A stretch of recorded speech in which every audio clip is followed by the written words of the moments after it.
I was a 32-year-old software development manager at a growing tech company when it happened. Despite her traditional views on success, my mom and I had always been close. When her 60th birthday approached, I was genuinely excited to celebrate with family. My sister Lillian had always been the golden child, perfectly fitting into the image my mother tried to project to the world. But nothing prepared me for that shocking text from Mom uninviting me from her birthday dinner. The reason I would not look good standing next to Lillian and her new boyfriend in photos. If you are watching this video right now, let me know where you are from in the comments section below.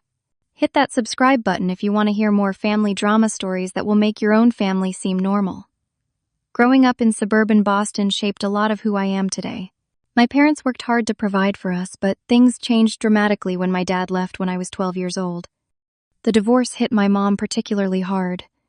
She became intensely focused on appearances afterward, as if maintaining a perfect image would somehow compensate for the broken reality of our family.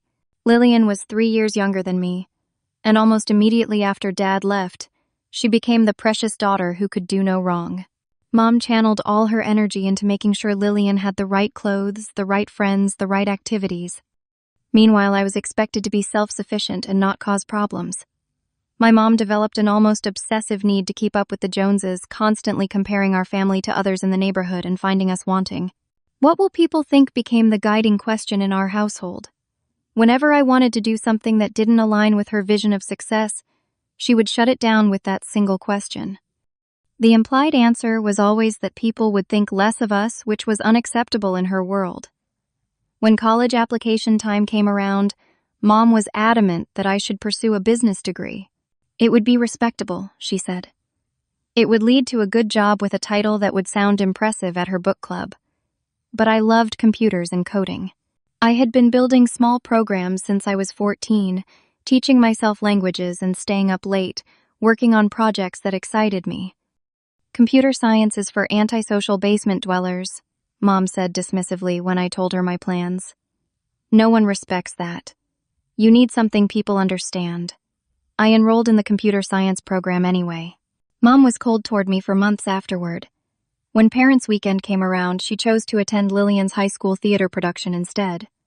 It was the first of many instances where I realized my path would never earn her approval simply because it didn't fit her narrow definition of success. My 20s were tough. I joined a couple of startups that ultimately failed, worked long hours for little pay, and lived in a tiny apartment with 2 roommates. Mom never understood why I would choose this struggle, instead of taking the corporate job my uncle's friend had offered me. She saw my path as a series of failures rather than the valuable learning experiences they were. But by 32, those struggles had paid off. I had worked my way up to development manager at TechSphere, a growing company that was making waves in the industry. I led a team of 15 developers, earned a comfortable 6-figure salary, and had finally bought my own condo.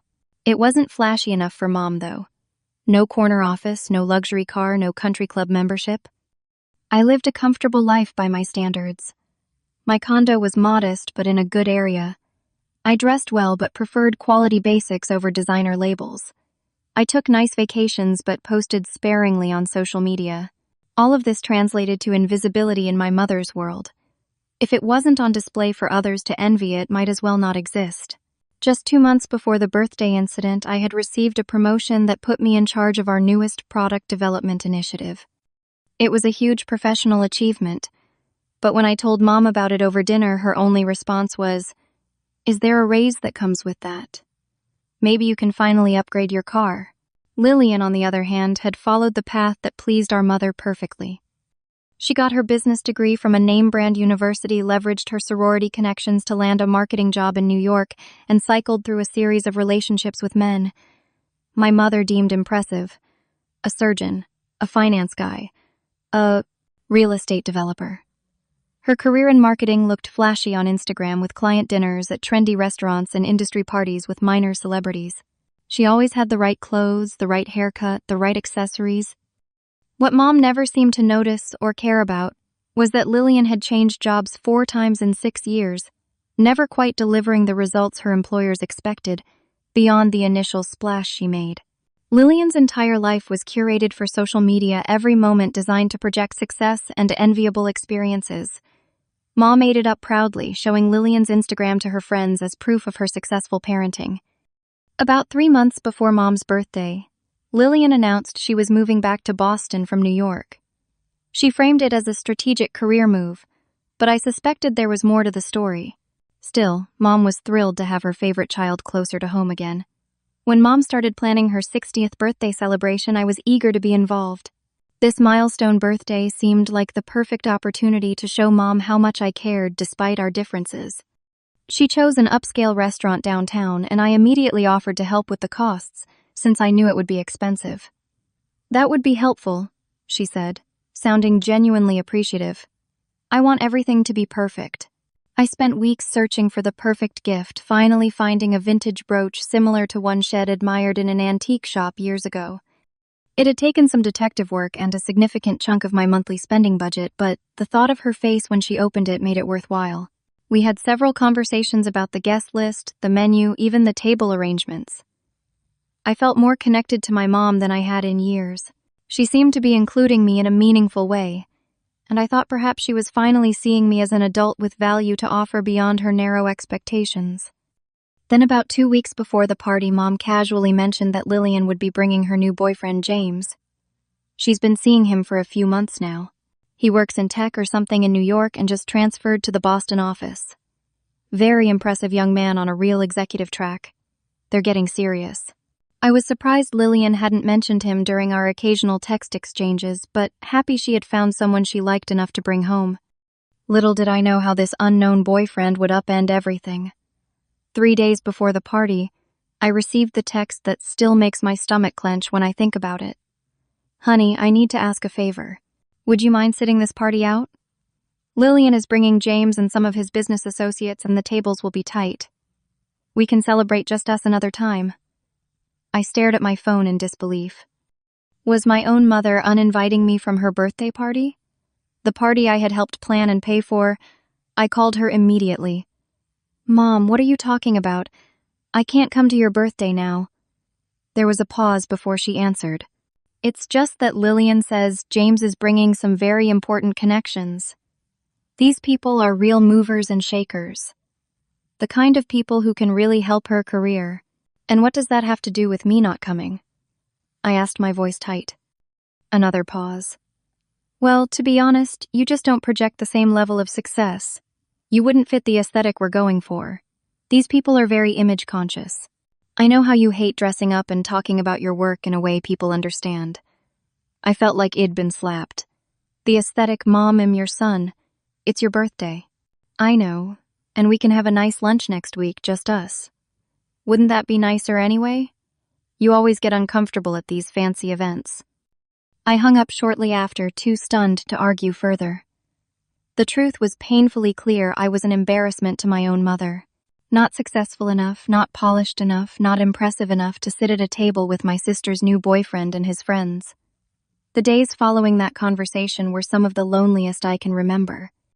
I sat in my apartment staring at the carefully wrapped gift box containing the vintage brooch. Hours of searching, a significant amount of money spent, all for a celebration I was now banned from attending. I called my best friend Taylor that night, needing someone to talk me out of the rage and hurt that was building inside me.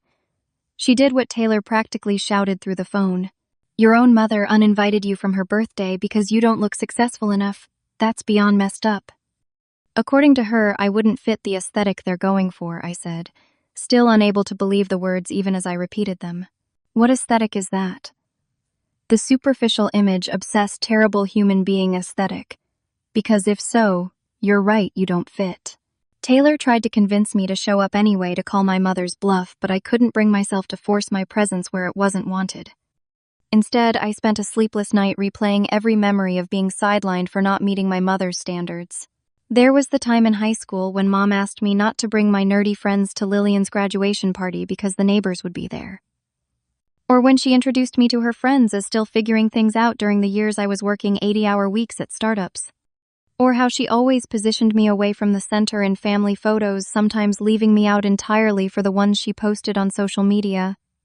Monday morning after the uninvitation, I dragged myself to work feeling hollow. I went through the motions in meetings, nodded at appropriate times, but my mind kept drifting back to the stark reality that I was a disappointment to my own mother. That evening, I tried reaching out to Mom again, thinking perhaps she'd had time to reconsider how hurtful her request had been. I kept my tone calm and reasonable. "Mom, I understand you want everything to be perfect for your birthday, but being excluded from a family celebration hurts. Could we talk about this again?" Her response was immediate and firm. "I know you're upset, but this is really for the best. These connections are important for Lillian's future. You and I can have a much nicer time together another day without all the pressure of impressing people." When I asked to speak with Lillian about the situation, hoping my sister might advocate for me, she was dismissively brief. "Mom made her decision, and honestly, it's her birthday. James is bringing his mentor and some senior people from his company. It's a really important networking opportunity for us. Maybe you don't understand because your industry is different." During that conversation, Lillian let slip another detail that turned the knife even deeper. The party was being professionally photographed, and the photos would be featured on Mom's increasingly active social media accounts. "We need everything to look cohesive and impressive," Lillian explained, as if that justified excluding her own brother. I was curious about this James, who had suddenly become the centerpiece around which my family revolved. Lillian had been unusually secretive about him compared to previous boyfriends, sharing almost no details or photos. Mom, however, couldn't stop gushing about him being a rising star at some tech company, though she was frustratingly vague about details. "Hez on an executive fast track," she would say. "Very impressive people are mentoring him." I searched social media, but found limited information. James Anderson was a common enough name that narrowing down results proved difficult, and Lillian had apparently not tagged him in any posts yet. I did get a text from my cousin asking if I'd met Lillian's new boyfriend who works in software or something, but she knew no more than I did. As the day of the party arrived, I watched from the digital sidelines as family members posted their getting ready photos. My aunt shared a picture of the restaurant exterior. A cousin posted a selfie with the caption, "Ready for Aunt Barbara's Big 60. The wrapped gift sat untouched on my coffee table as I ordered takeout and opened a beer, trying not to think about the fancy dinner I had helped pay for, but wasn't welcome to eat. I spent the evening drinking alone, scrolling mindlessly through my phone and trying to ignore the occasional texts from relatives who were apparently unaware of my uninvitation. "Where are you?" "Everyone is here." "Are you running late? We're about to do the toast." Around 10 p.m., Mom posted a group photo from the restaurant. There she was beaming in the center, surrounded by extended family and friends. Lillian stood proudly at her sidearm, linked with a tall man in a well-fitted suit who I assumed was James. The caption read, "Perfect family gathering for my 60th. My heart is full." The irony of perfect family when her only son had been explicitly excluded was not lost on me. The next morning, nursing both an emotional and literal hangover, I dragged myself to work. As I checked my emails over coffee, a notification from HR caught my attention. "Please welcome new team transfers starting Monday. Orientation schedule attached." Normally, I wouldn't have opened it immediately, but something compelled me to click. Among the list of new hires joining various teams was the name James Anderson, developer transferring from New York office. The timing lined up perfectly with Lillian's return from New York, but I still didn't make the full connection. I just noted the coincidence with a vague sense of unease as I prepared for the week ahead, which would include welcoming these new team members. Monday morning arrived, and I went into the office early to prepare for the team meeting where we'd welcome the new transfers.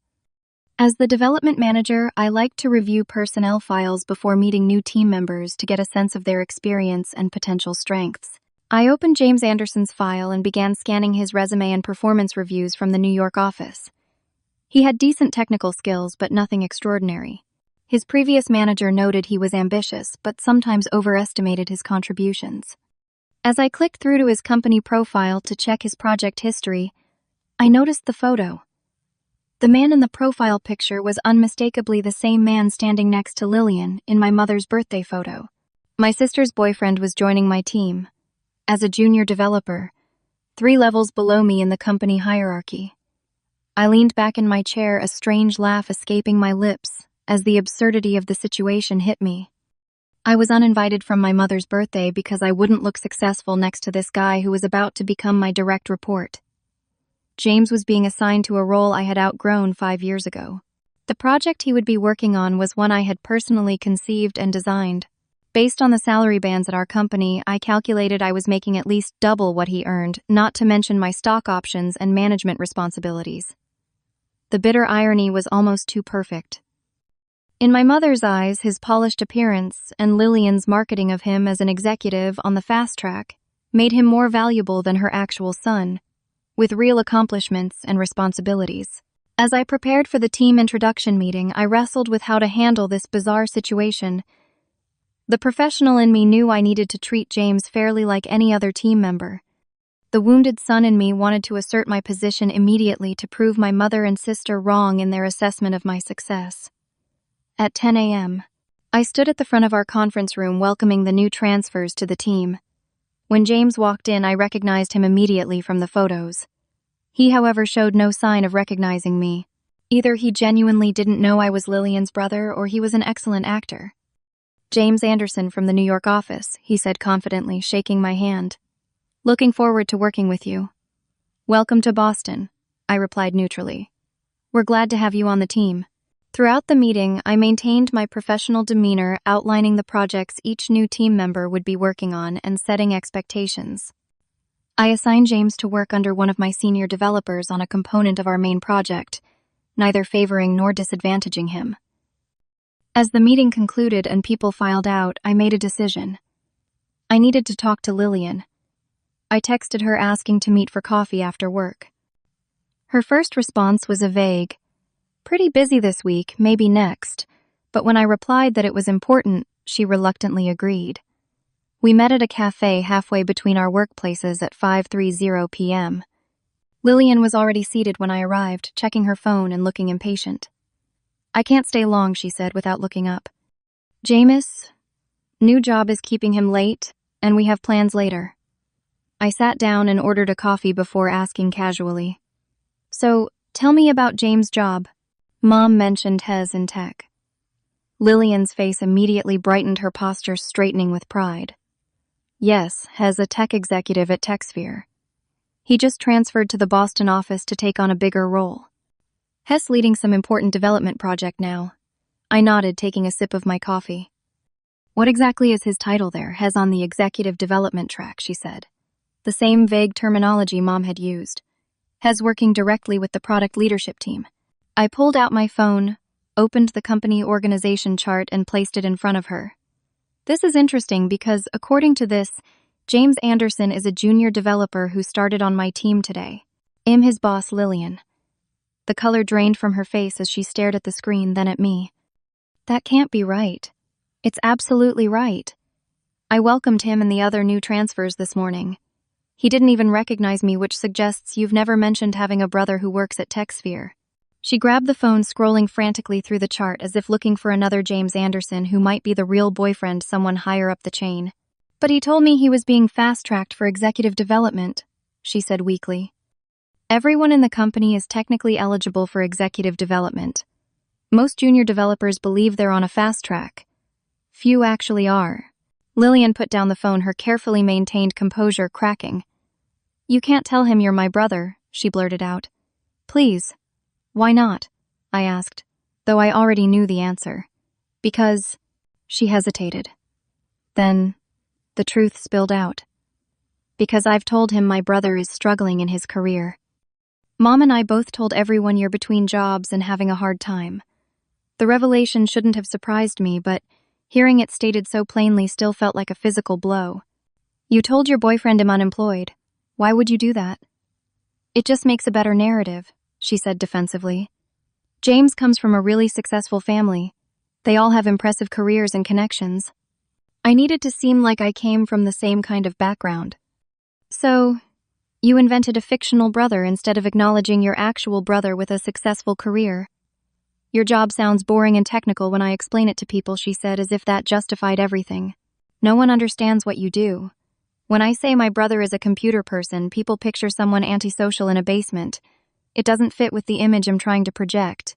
I stared at my sister, truly seeing her for the first time in years. The beautiful, confident exterior housed someone deeply insecure, someone who valued perception over reality to an extreme I hadn't fully comprehended until now. What exactly did you and Mom tell everyone at the birthday party? I asked. Lillian looked down at the table. That you're having a hard time finding direction. That you're living in a tiny apartment trying to launch a startup that isn't getting funding. Mom said she didn't want to stress you out with a formal event when you're already feeling like a failure compared to everyone else. Every word felt like another betrayal. While I was sitting alone in my condo imagining everyone celebrating without me, they were actively constructing a fictional version of me to explain my absence. A version that diminished everything I had worked for, everything I had achieved. I need to go, I said, standing up abruptly. I couldn't bear to hear any more. Wait, Lillian called after me, panic in her voice. What are you going to do? Are you going to tell James? I turned back to her. I don't know yet. But unlike you, when I decide it will be based on what's right, not what's convenient for the image I want to project.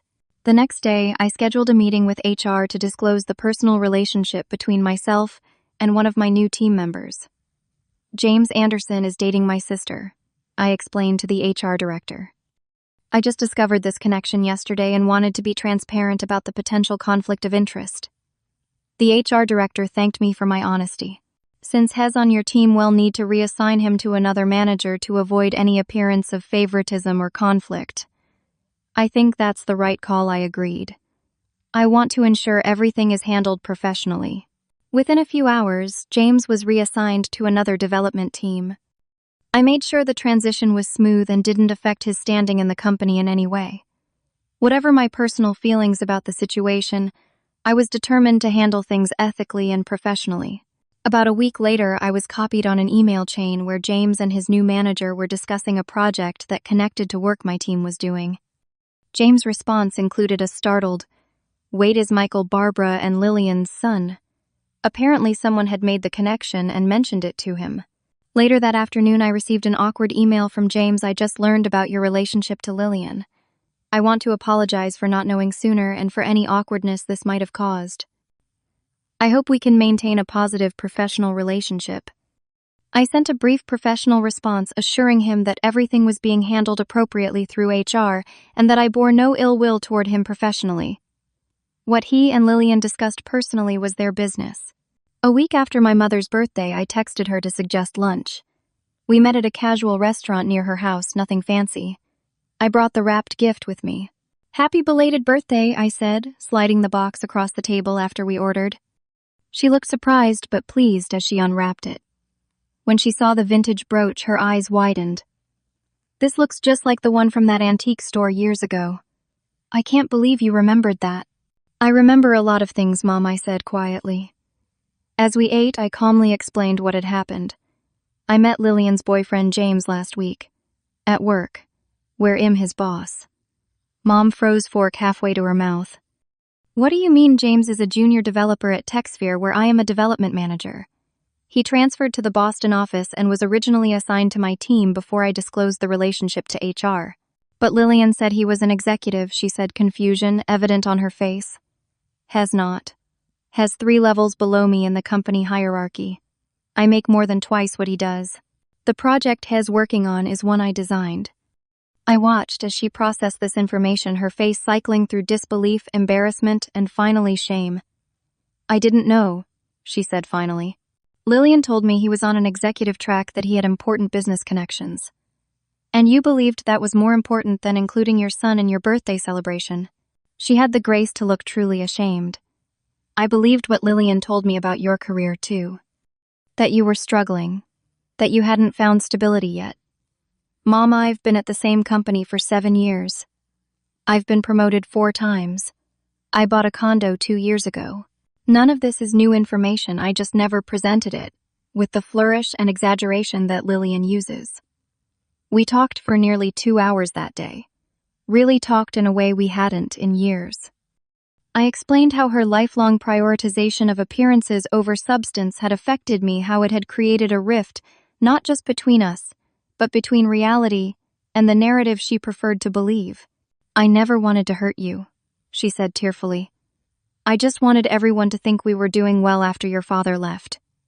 It became a habit, I guess. Focusing on how things looked rather than how they were." "Well, here's how things actually are," I said firmly. Am successful in my career by any reasonable measure.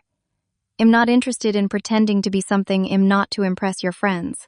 And am no longer willing to be sidelined because I don't fit the image you want to project.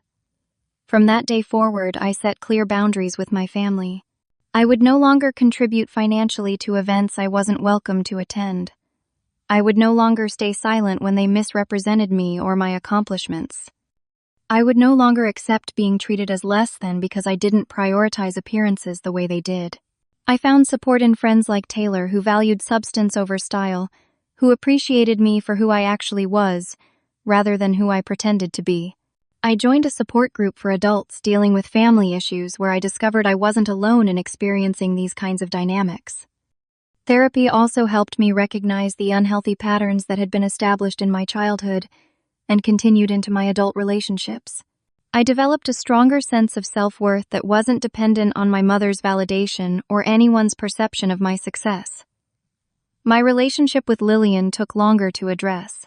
Her relationship with James became strained after he discovered the truth about their deception. He felt manipulated and embarrassed, particularly in the workplace where he now had to interact with a senior manager he had been told was an unemployed failure. Initially, Lillian tried to repair our relationship on a superficial level, sending occasional texts or suggesting brunches where she would talk exclusively about herself. I made it clear that I wasn't interested in continuing our relationship without honest conversation about our dynamics. I don't need you to pretend I'm a CEO or living some Instagram-worthy life, I told her during one particularly difficult conversation. I just need you to stop actively diminishing who I actually am. It took months, but eventually we had a breakthrough when Lillian admitted to something I had long suspected. I was jealous, she confessed. You always knew exactly what you wanted to do with your life. You had this passion for coding and computers, and you followed it despite what anyone said. I never had that. I just had Mom's approval, and I was terrified of losing it. That admission opened the door to a more authentic relationship between us. It wasn't perfect, and there were still moments when the old patterns emerged, but at least we were being honest about who we were and what motivated our actions. 6 months after the birthday incident, our family dynamics had shifted significantly. Mom made tentative steps toward a more genuine relationship with me, occasionally asking real questions about my work and actually listening to the answers. She scaled back her social media presence after recognizing how it had fueled her unhealthy focus on appearances. That Christmas, we had a family gathering that felt different from any in recent memory. There was less posing for perfect photos and more actual conversation. Mom introduced me to her friends accurately as my son Michael. He manages software development teams instead of vaguely mumbling about me working with computers. I still maintained healthy boundaries, and there were still moments of tension when old habits emerged. But I had found a new confidence in asserting my worth and refusing to accept mistreatment, even when it came disguised as concern or wrapped in family loyalty. I've come to accept that my family has limitations in how they see and value me. I can't change that completely, but I can change how I respond to it. I no longer seek validation from people who are incapable of seeing beyond appearances. I no longer diminish my own accomplishments because they don't fit someone else's definition of success. The irony of being uninvited from my mother's birthday because I wouldn't look good next to someone who worked under me turned out to be a painful but necessary wake-up call. It forced me to confront the dysfunctional patterns that had shaped our family dynamics for decades. In the end, I learned that true success isn't about looking the part or convincing others of your importance. It's about knowing your own worth and refusing to accept less than the respect you deserve, especially from the people who are supposed to love you most. Has your family ever prioritized appearances over reality? Have you ever been sidelined because you didn't fit someone else's image of success? Share your experiences in the comments below. If this story resonated with you, please hit that like button and subscribe to hear more stories about navigating complicated family dynamics and finding your own path. Thank you for listening to my journey, and remember that your worth isn't determined by how impressive you look on someone else's social media feed.